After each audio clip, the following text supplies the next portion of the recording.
ஆண்டவருடைய சமூகத்துல நம்மை முதல்ல சர்வாங்க தகன பலியா ஒப்புக்கொடு. Complete surrender. ஆண்டவரே, இந்த பொருளை இதை மாத்திரம் நான் எனக்கென்று வைத்துக் கொள்கிறேன். உங்களுக்காக, உங்களுடைய சுயத்துக்காக நிறைவேற்ற நீங்கள் அந்த ஒரு ஆசையை மாற்றம் வைத்துக் கொண்டு மற்றவர்களை ஆண்டவருக்கு கொடுப்பது சர்வாங்க தகன பலி அல்ல. சர்வாங்க தகன பலி என்பது life fully surrendered to God. இந்த தகன பலியில அடுத்து வருகிற ஒரு பெரிய ஆசீர்வாதம் என்னன்னா, இந்த பலி நம்மை தண்டனைக்கு தப்புவிக்கிற ஒரு பலி. 2 சாமுவேல் 24வது அதிகாரம். அதுல தாவீது என்ன பண்றாரு? ஜனங்களை கணக்கெடுப்பு எடுக்கிறார். ராஜா கட்டளை கொடுத்துட்டாரு, அதனால என்ன செய்யணும், அதுக்கு கீழ்ப்படிதான் ஆகணும்னு சொல்லி இப்ப போய் கணக்கெடுப்பு எல்லாம் செஞ்சுட்டு வராங்க. இப்போ ராஜா கிட்ட கணக்கின் தொகையை கொடுக்கிறாங்க. ராஜாவே, இதுதான் கணக்கு அப்படின்னு. இப்போ ஆண்டவருடைய கோபம் இதனால் அதிகரிச்சிருச்சு. என்னதான் தாவீது தேவனுடைய இருதயத்துக்கு ஏற்றவனா இருந்தால், தேவனுடைய பார்வையில தேவ பிள்ளைகள் தவறு செய்வார்களானால்,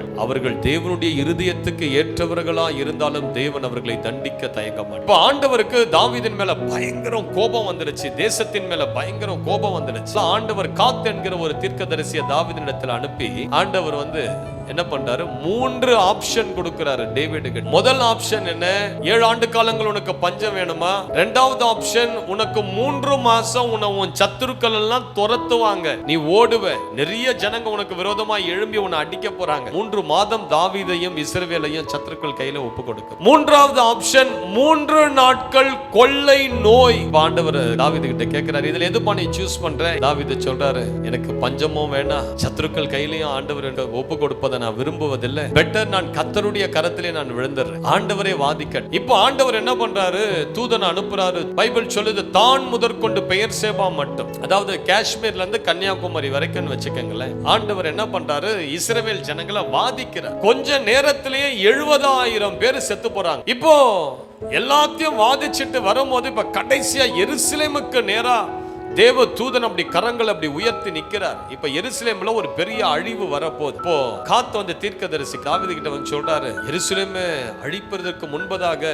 தாவீதே, ஆண்டவருக்காக ஒரு பலி செலுத்த ஓடி. உடனே தாவீது என்ன பண்றாரு, தேவனுடைய தண்டனைக்கு தப்பித்துக் கொள்ள அர்வனா என்று சொல்லக்கூடிய ஒருவனிடத்துல போய் ஒரு நிலத்தை டக்குன்னு வாங்குறார். அந்த இடத்துல ஒரு பலிபீடத்தை கட்டி அந்த இடத்துல பைபிள் சொல்லுது, சர்வாங்க தகன பலி செலுத்திய போது தேவனுடைய கோபம் இஸ்ரவேல் தேசத்தை விட்டு நீங்கி. ஒரு தகன பலி என்ன செய்யும், தேவன் நம்மேல் வைத்த அவருடைய கோபத்தை நம்மேல் இருந்து அகற்றிவிடும்.